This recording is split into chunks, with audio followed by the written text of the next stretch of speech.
여러분들 방문을 열거나 대문을 열 때 삐걱거리는 소리를 들어보셨나요? 경첩에 문제가 생기면은 듣기 싫은 소리가 발생합니다. 오늘 아침에 제가 일어나서 방문을 열고 나오는데 역시 삐걱 소리가 나더라고요. 그래서 윤활유를 빨리 찾았습니다. 그 윤활유 기름을 쳤더니만 소리가 금방 사라졌어요. 우리 이 문이 아무리 좋고 뭐 금으로 만든 문이라 할지라도 이 경첩에 문제가 생기면은 이 소리도 나고 어떤 경우는 문이 제대로 여닫지 못하는 경향들이 있습니다.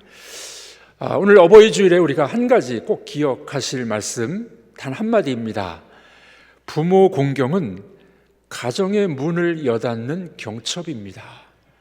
가장 중요한 기초가 된다, 뭐 그런 말씀이 되겠죠. 고 장영희 교수라는 분이 있었습니다. 이분이 얼마 전에 돌아가셨는데 대학교 교수였습니다.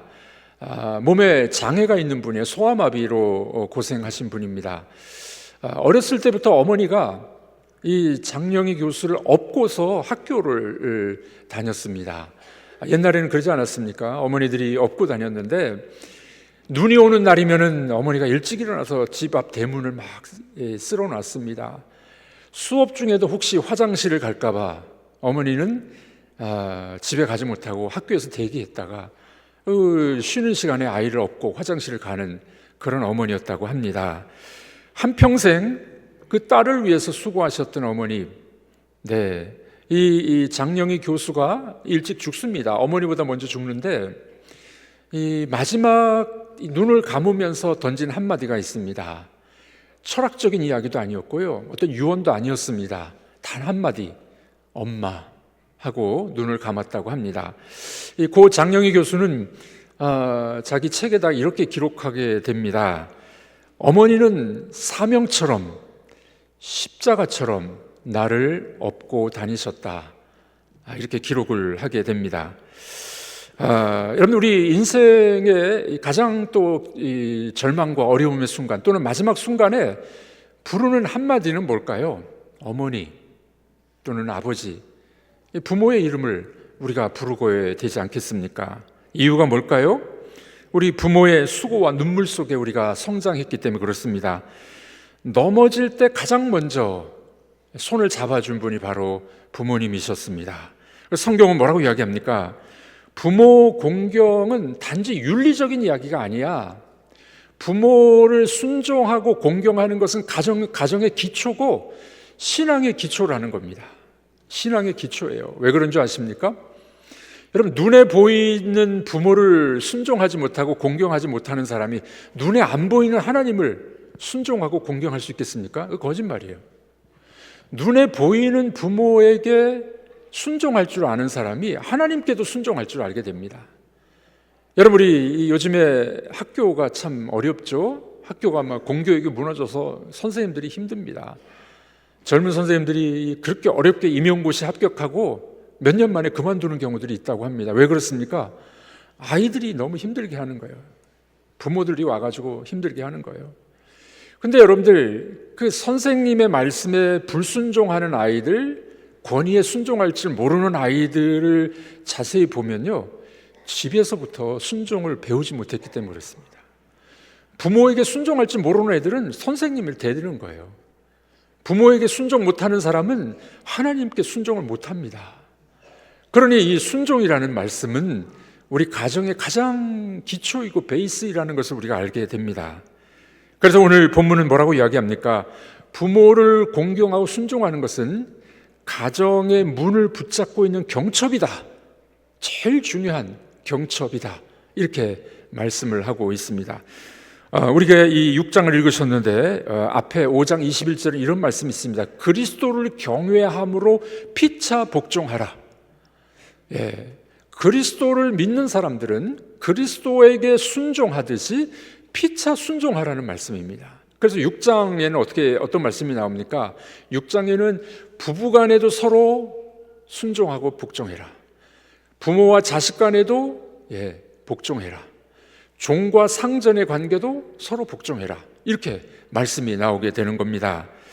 그러므로 여러분들, 이 말씀은 복음이 한 가정에 들어왔을 때 그 집의 문이 어떻게 작동하는지, 그리고 그 집의 문이 경첩이 잘 움직일 때 어떤 복이 들어오는지 우리에게 알려주는 중요한 말씀이 됩니다. 여러분, 우리 이 말씀을 통해서 한 가지만 기억하셨으면 좋겠습니다. 믿음의 가정은 부모 공경이라는 경첩 위에 세워진다. 따라해 보겠습니다. 믿음의 가정은 부모 공경이라는 경첩 위에 세워집니다. 부모 공경이라는 경첩 위에 세워집니다. 자, 첫 번째로 경첩이 튼튼해야 돼요. 그래야 문이 바로 서겠죠. 여러분, 경첩을 삐딱하게 붙여놓으면 어떻게 되겠습니까? 문이 열리지도 않고 닫히지도 않아요. 첫 번째는 순종이라는 경첩이 올바로 단단히 서 있어야 됩니다. 순종입니다.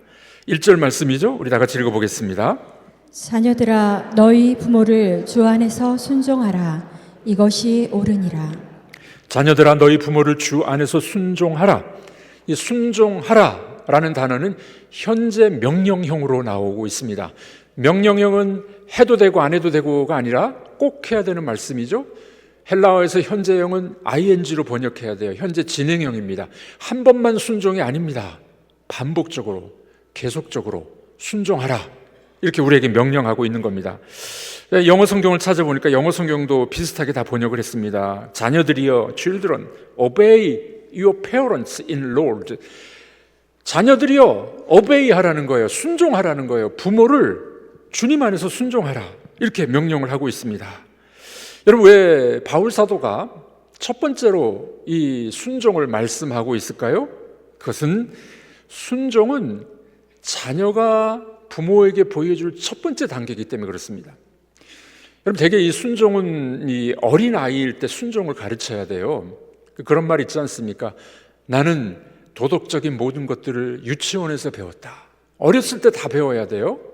이 순종이라는 말씀은 어린 아이들이 부모에게 순종하는 것을 배워야 된다는 걸 말해주고 있습니다. 여러분들, 부모님은 어린아이의 보호자잖아요. 보호장치잖아요.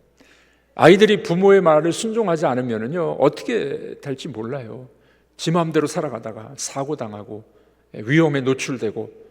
어렸을 때는 보호장치로 부모를 하나님이 주신 겁니다. 그래서 어렸을 때는 부모에게 순종해야 되는 거죠. 어렸을 때는 꼭 순종이 필요하다는 겁니다. 그러므로 이 순종은 이 하나님의 명령이면서 동시에 창조 질서예요. 창조 질서. 그래야 가정이 든든해진다는 것을 우리는 알게 됩니다. 여러분들, 우리가 집에서 부모의 말을 하찮게 여기는 사람이 갑자기 하나님 말씀 순종할 수 있을까요? 물론 은혜 받으면 그럴 수도 있습니다만은, 네, 집에서 새는 바가지? 집에서 어렸을 때 부모에게 순종할 줄 알아야, 그래야 어른을 순종할 줄 알고 하나님을 순종하는 사람으로 자라게 될 줄로 믿습니다. 그러므로 순종이라는 것은 신앙의 기초 훈련입니다. 신앙의 기초 훈련이에요. 자, 한번 따라해 보겠습니다. 순종을 가르치겠습니다. 순종하겠습니다. 네. 집안의 문이 단단히 서 있으려면요, 이 경첩이 든든해야 돼요. 이 경첩은 바로 첫 번째 단계는 순종입니다. 순종. 예. 순종이 없는 가정은 문이 흔들립니다. 순종이 약해지면 말이 거칠어지는 거죠. 말이 거칠어지면 관계가 닫혀버립니다. 관계가 닫히면요, 복이 달아나 버려요. 그래서 가장 중요한 경첩은 순종이다, 이렇게 우리에게 말씀하고 있습니다. 특별히 우리 자녀 세대에게 이 귀한 말씀을 주고 있습니다. 여러분들, 우리 부모님께 대답할 때 어떻게 하십니까? 예, 네는 하는데 좀 짜증나면서 대답하는 사람들 있잖아요. 네. 네가 아니라 말은 네 하는데 짜증난 소리로 하는 사람이 있어요. 우리는 어떻게 해야 될까요? 네, 알겠습니다. 감사합니다. 제가 그 일을 할게요. 네. 여러분께 순종의 말이 있을 때 그 가정은 튼튼하고 단단한 문을 만들 수 있게 될 줄로 믿습니다. 첫 번째로 경첩은 단단해야 돼요. 이 단단하려면 순종이 있어야 된다는 겁니다. 근데 여러분들, 단단하기만 하면 안 돼요. 가끔 소리가 납니다. 부드러워야 돼요. 윤활유를 쳐야 됩니다. 그게 뭘까요? 두 번째로 경첩은 단단할 뿐만 아니라 부드러워야 됩니다. 부드러워야 돼요. 순종의 완성은 공경입니다. 따라해 보겠습니다. 순종의 완성은 공경입니다. 순종의 완성은 공경입니다. 바울 사도는 한 걸음 더 나아갑니다. 2절 말씀에 어린 아이들에게는 순종하라고 명령하고 난 다음에 이제 어른들에게, 성장한 성인들에게는 이렇게 이야기합니다. 2절 말씀 우리 읽어보도록 하겠습니다. 내 아버지와 어머니를 공경하라. 이것은 약속이 있는 첫 계명이니. 내 아버지와 어머니를 공경하라. 이 공경이라는 단어는 헬라 말로 그냥 듣는 차원의 이야기가 아닙니다. 이것은 귀하게 여기다, 소중하게 여기다, 무게 있게 여기다, 이런 뜻입니다. 부모님을 공경한다는 말은 소중하게 여기는 거예요. 무게 있게 그 말씀을 듣는 것, 이게 바로 공경이라는 단어가 됩니다. 영어 성경도 제가 찾아보니까 똑같은 표현을 쓰고 있습니다. honor, 너의 부모와 부모님을 높여드려라, 존중해라, honor, 이런 표현을 쓰고 있습니다. 여러분, 순종이라는 단어는 겉으로 나타나는, 어렸을 때 나타나는 표현이라면 공경이라는 단어는 마음의 중심을 말하는 거예요. 중심에 정말 소중히 여기는 마음으로 높여드림, 이것이 바로 공경이라는 단어입니다. 여러분들, 어릴 때 부모에게 순종하는 걸 배우는 사람은 자라나면 뭘 배울 수 있을까요? 공경하는 법을 배우는 거예요. 공경하는 법을.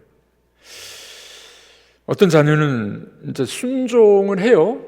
그러니까 부모가 시키니까 뭐 순종하는 것 같은데 마음은 불편해. 이거 공경이 아닙니다. 그렇죠?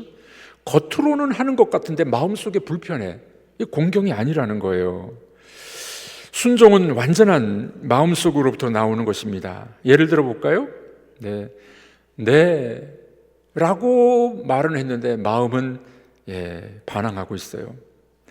겉으로는 한다고 했는데 속으로는 부모를 무식하다고 우습게 여기는 사람들도 있습니다. 필요할 때만 부모를 찾고 평소에는 부모를 소중한 존재로 여기지 않는 경우, 공경하는 태도가 아닙니다.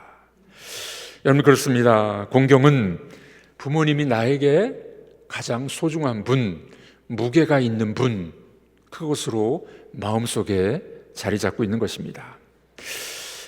어떤 사람이 이런 글을 썼더라고요. 이 공경, 이 사랑이라는 표현이 대상에 따라 다르게 나타난대요. 사랑의 표현이 나보다 아랫사람, 연약한 사람에게는 긍휼로 나타납니다. 그렇죠? 사랑이 긍휼로 나타나요. 친구에게는, 동료에게는 어떻게 나타납니까? 사랑이 우정으로 나타납니다.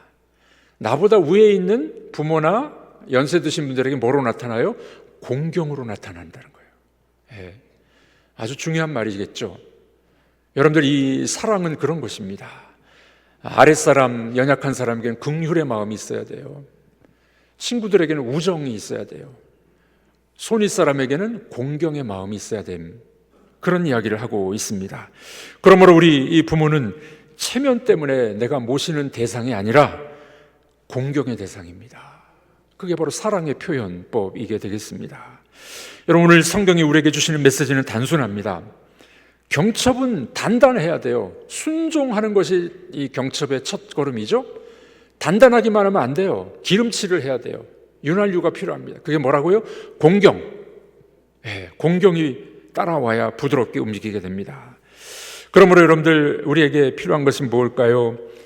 어렸을 때는 부모에게 순종하는 마음, 성인이 돼서는 공경하는 마음, 그것을 하나님이 기뻐하실 줄로 믿습니다.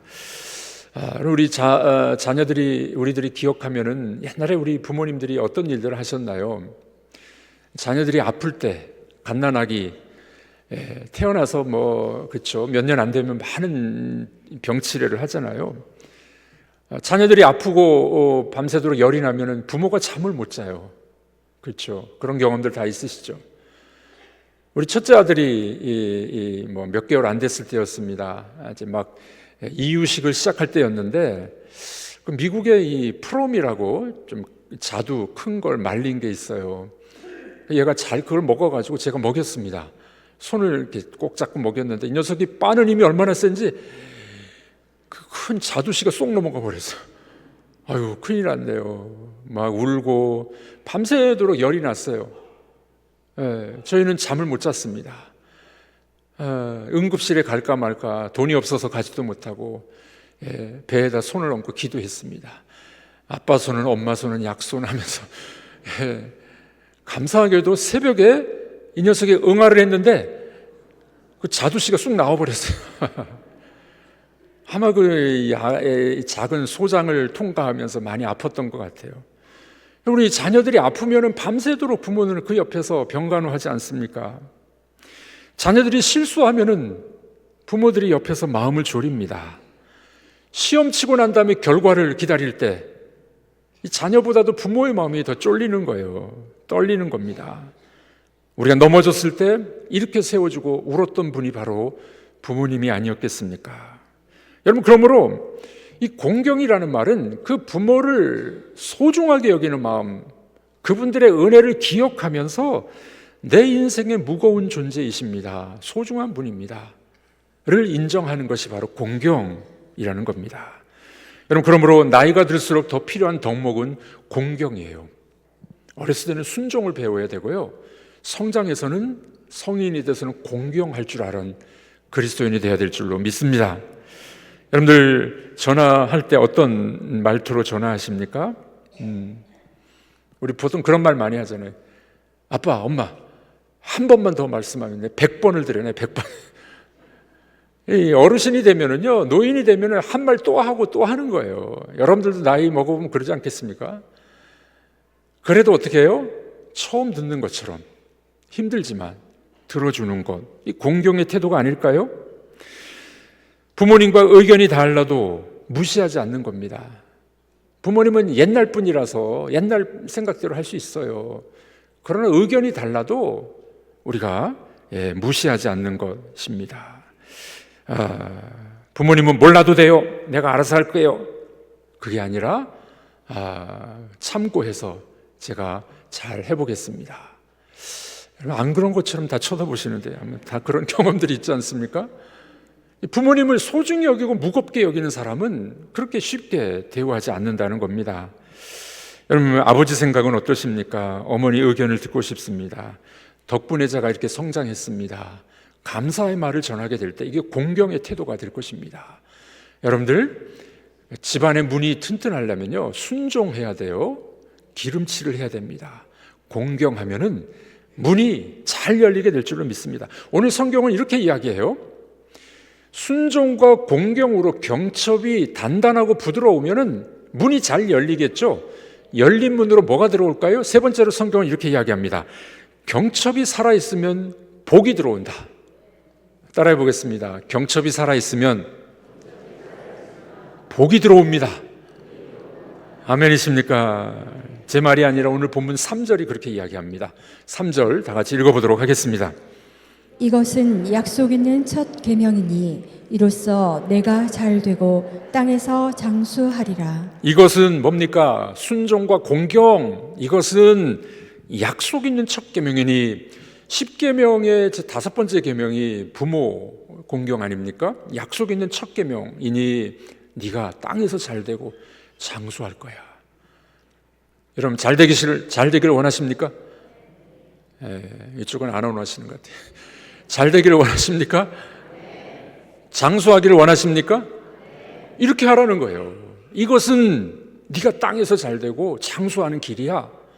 부모에게 순종하고 공경하는 사람, 복의 문이 열리게 될 줄로 믿습니다. 그렇습니다. 왜 하나님은 이 말씀을 우리에게 주셨을까요? 그것은 부모에게 순종하고 공경하는 사람은 첫 번째로 겸손한 사람이에요. 부모에게 대드는 사람은 교만한 사람입니다. 그렇죠? 엄마가 뭘 안다고, 아버지가 옛날 구식이라고, 교만한 사람이에요. 순종과 공경이 있는 사람은 겸손합니다. 여러분들, 겸손한 사람은 어떻게 되는 줄 아십니까? 잘 배워요. 배우는 사람은 성장합니다. 성장하는 사람에게 복이 임하게 되는 거죠. 그래서 하나님이 순종하고 공경하라고 말씀하는 겁니다. 두 번째로 부모 공경은 하나님의 질서를 인정하는 태도가 되는 겁니다. 하나님이 세우신 가정의 질서가 있잖아요. 부모에게 공경하라. 하나님의 질서에 순종할 때 복이 들어오게 되는 거죠. 그렇습니다. 우리가 삶이 인생이 꼬일 때 꼭 점검해 보십시오. 내가 하나님의 계명을 지키고 있는지, 부모에게 순종과 공경하고 있는지 우리를 지켜봐야 될 줄로 믿습니다. 여러분, 이 어버이 주일에 우리가 특별히 강조해야 될 것이 있습니다. 그것은 우리가 사는 시대가 너무 어르신들을 또는 부모를 경시 여기는 거예요. 가볍게 여기는 겁니다. 핸드폰 부모님들 하기 좀 힘들잖아요. 저도 웬만큼 기계를 다룹니다만 어려운 게 있어서 모르면 이제 아들들에게 가르쳐 달라고 해요. 근데 이제 아들들의 생각이 뭡니까? 그것도 모르는 식으로. 그러지 말라는 겁니다. 그러지 말라는 거예요. 가볍게 여기지 말라는 겁니다. 네. 어느 아버지가 속상했답니다. 아들이 아버지를 많이 무시해가지고 아들이 말합니다. 아빠, 스마트폰 할 줄 알아? 잘 못한다. 아빠, 컴퓨터 잘 쓸 줄 알아? 잘 못 쓴다. 아들이 의기양양했습니다. 아빠가 한마디로 제압해버렸습니다. 야, 너 집 있냐? 아빠의 경험과 아빠의 노력으로 집을 장만하고 아이를 키운 게 아니겠습니까? 여러분들, 우리 이 여자분들 또 딸들 보니까 뭐 전화로 뭐 1시간, 2시간씩 통화하더라고요. 또 친구들 만나면 몇 시간씩 이야기합니다. 근데 부모님과 이야기하는 건 힘들어하는 사람들이 있어요. 그러지 말자는 겁니다. 여러분들, 부모 공경은 마음속으로부터 무겁게 소중하게 여기는 것부터 오게 될 것입니다. 이런 믿음의 가정은 어떻게 바뀌게 될까요? 언어가 달라집니다. 감사합니다. 죄송합니다. 제가 하겠습니다. 기도해 드리겠습니다. 사랑합니다. 이것이 복음이 흐르는 가정, 복음이 머무는 가정이 될 줄로 믿습니다. 빅토르 위고의 소설에 보면은 이런 이야기가 나옵니다. 프랑스 혁명 이후에 너무 궁핍한 삶이 있었죠. 어려웠습니다. 이 장교가 병사들을 이끌고 가는데 길거리에 거지 같은 엄마가 앉아 있었습니다. 아이 3명을 안고서 앉아 있었어요. 먹을 게 없었습니다. 장교가 빵 한쪽을 던져주는 거예요. 그랬더니 엄마가 그 빵을 받아서 빵을 3쪽으로 나누고 아이들에게 먹으라고 줍니다. 이 광경을 지켜봤던 이 쫄병이 물어봅니다. 아니, 저 엄마는 배가 안 고픈가 봐요. 장교가 한마디 대답을 해줍니다. 아니야, 엄마이기 때문에 그래. 이렇게 이야기를 해줬다고 합니다. 여러분, 이 짧은 대화 속에 부모의 사랑의 본질이 담겨 있지 않습니까? 부모님은 자식을 위해서 자기 몫을 뒤로 미루는 분들입니다. 어두육미라는 말 우리가 많이 쓰잖아요. 물고기는 머리가 맛있다. 제가 봤을 때 머리가 안 맛있는 것 같아요. 몸통이 맛있지. 부모님들이 만든 말이 아닌가 싶습니다. 자녀들에게는 맛있는 몸통을 주고 당신은 머리를 먹으면서 맛있다고 하는 것 아니었을까요? 여러분, 그렇습니다. 부모님은 자기 몫을 뒤로 미루고 자식을 위해서 주는 분들입니다. 내 것이 줄어들지라도 자식이 채워지면 기뻐하는 것이 바로 부모의 모습입니다. 자, 이 말씀을 우리에게 적용했으면 좋겠습니다. 우리는 어떻게 살아가야 될까요? 몇 가지 적용했으면 좋겠어요. 첫 번째로, 부모님은 언제나 오래 계신 분이 아니에요. 때가 되면은 다 하늘나라 가시게 되어 있습니다. 그러므로 순종과 공경을 미루지 마시고 오늘, 지금 공경하는 여러분들이 되길 주님의 이름으로 축복합니다. 우리 부모님들 떠난 장례식장 가보면 꼭 그런 말들 하더라고요. 효도하지 못한 거 후회스럽다고. 우리나라 사람들 유교의 전통이 있는 사람들 보면 맨날 제사만 잘 지내려고 그래. 돌아가시고 난 다음에 뭐 와서 어떻게 잡수십니까? 지금 계실 때 공경하는 여러분들이 되길 주의 이름으로 축복합니다.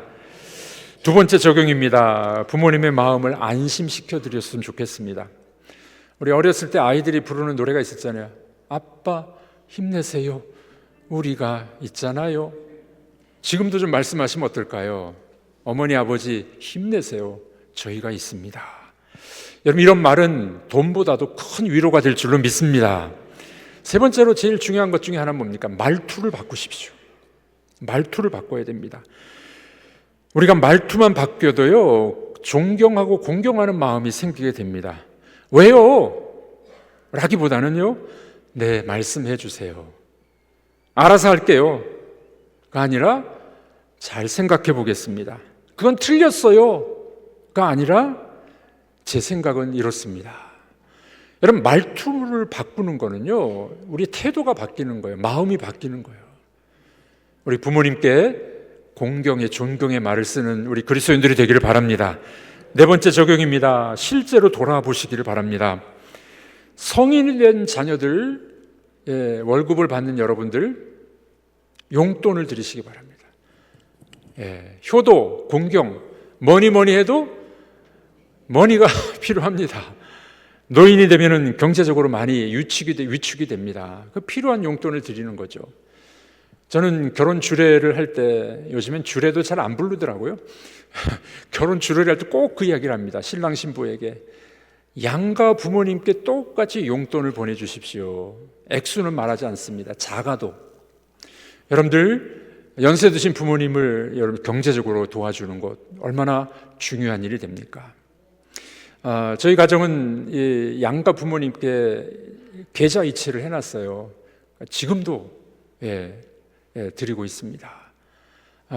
저희 가정이 그렇게 했더니요, 우리 이 처가댁의 오남매가 다 따라서 그렇게 하더라고요.